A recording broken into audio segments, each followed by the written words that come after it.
too much, too much. Oh no, I ruined it. You'll have to tell me. I see it in my brain, but now that I'm saying it, I don't know if anyone knows what I'm saying.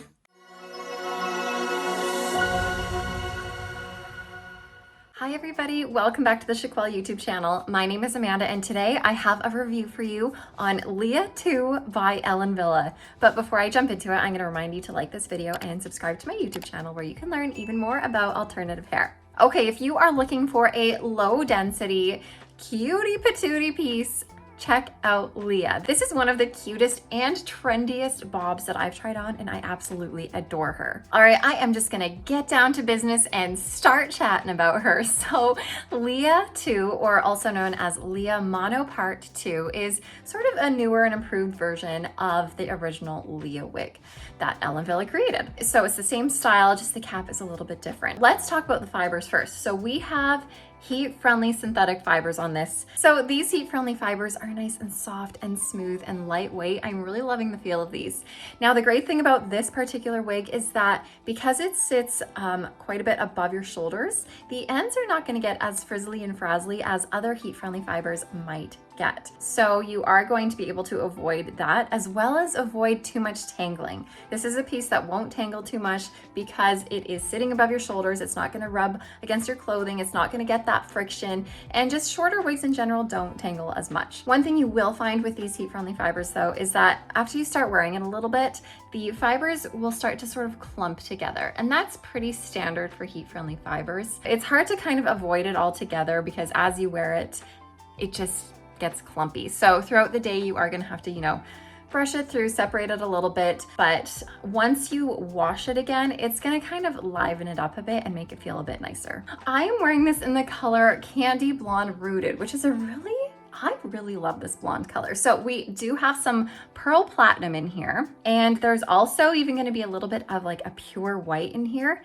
I see more of that towards the tips. Plus you are going to find a sort of medium to light reddish brown color that's mixed into this as well. And I find that more towards the top and middle, and it gradually fades to more of a brighter tip. And then of course we do have some medium to light brown rooting, and it is a warmer root. I am going to open up my window a little bit more and try and see if I can get this into the sunlight even, so you can see more of this color. Am I in the sunlight? I can't tell. But in the sunlight, you can see more of that reddish brown poking through. It's not that it's red, it's that it gives it, I feel like Candy Blonde Rooted is such a great name for it because it does give it sort of like that really fun candy tone, if that makes any sense. I see it in my brain, but now that I'm saying it, I don't know if anyone knows what I'm saying. But overall, this is a good mix of the cooler tones and some of the warmer tones. Like I mentioned in the beginning of this is a really nice light density piece. There's not too much hair on this, and there's also like practically no permatease. There's maybe a tiny layer of permatease at your crown here, and it's really just to hide any wefting going on. I don't feel like it adds too much to the style, and it's also just a little bit on the sides here, but again, barely adding to the style. It's not gonna give you any poofiness at all. It's really just there to hide the wefting because it is a lighter density piece. And when you have lighter density pieces, the worry is that you might see the wefting through the fibers, which is not good. So often there will be a very small layer of permatease there just to disguise that. But like I said, it's mostly situated up here, just a little bit here, and then there's really nothing in the bottom half of the wig. Now, although this is a, typical shorter bob, it's gonna have a little bit more flair to it because it has a very blunt cut to it. There's not a ton of layering in this. There's a little bit of layering by the ends, which give it a little bit of a feathery appearance, but overall, you're gonna see a very blunt cut throughout this whole wig. So let me spin and you can see the whole thing.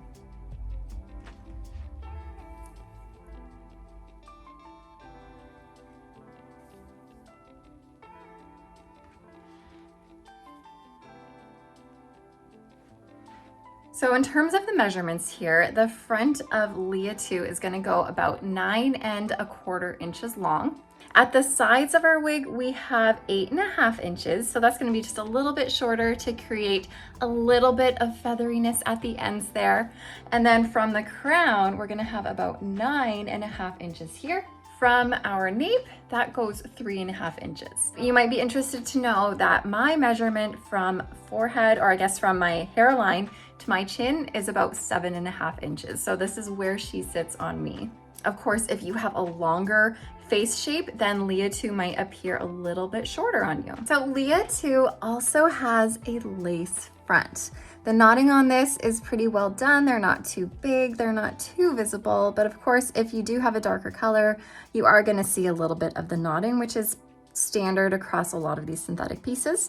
But the lace front does extend a little bit into your ear tab and it melts into that ear tab. So you're not gonna have a very blunt and noticeable transition from the lace into your cap, which is really nice to know. We also have a left monofilament part on this. So you have about 1 inch of space to work with to create a natural part here. So you cannot part this on your right side.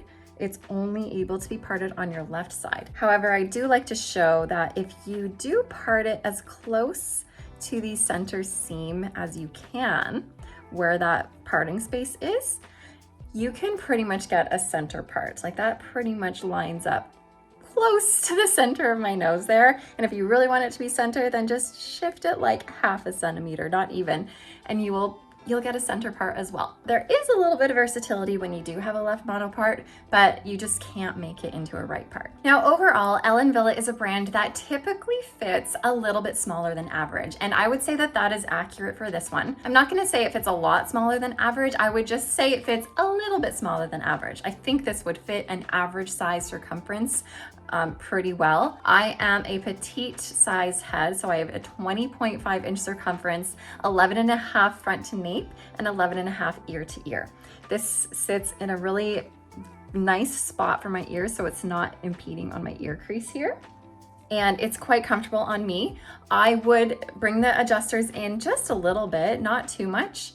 And in terms of front to nape and the extra space in the cap, there's not as much space and extra bulk in the cap as I would usually find on a typical average size. So this does fit me as a petite head nice. It could fit more like a glove, but it does fit me okay.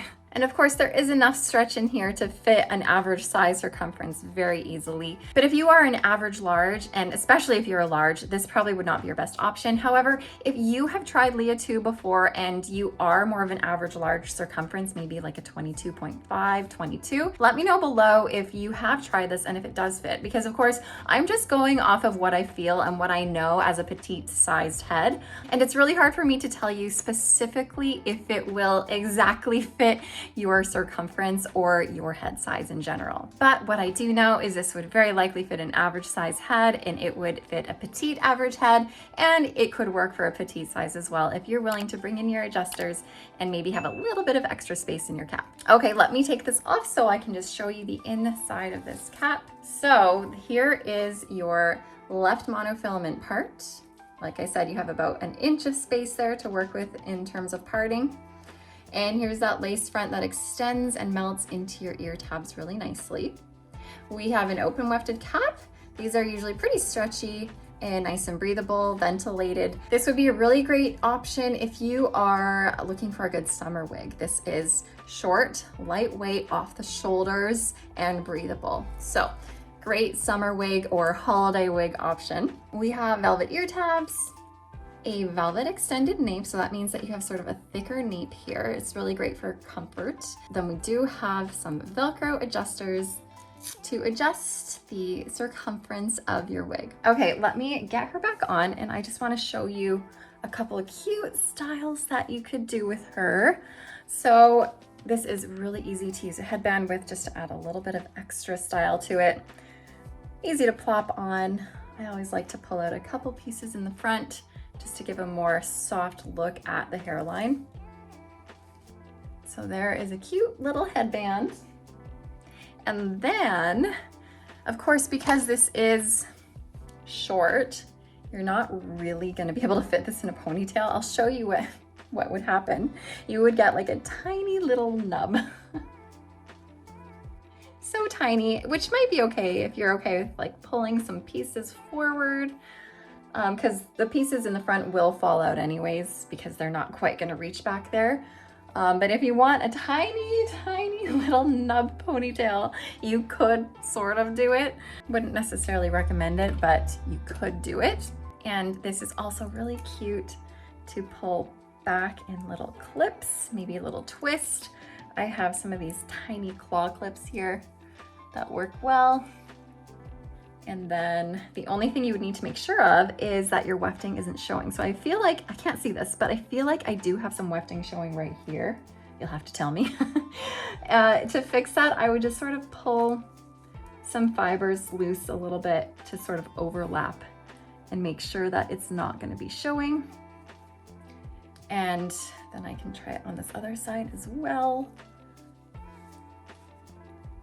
And clip her in. So some really cute, easy styles to do. Pull some pieces forward. Oh dear, pulled them too much, too much. Oh no, I ruined it.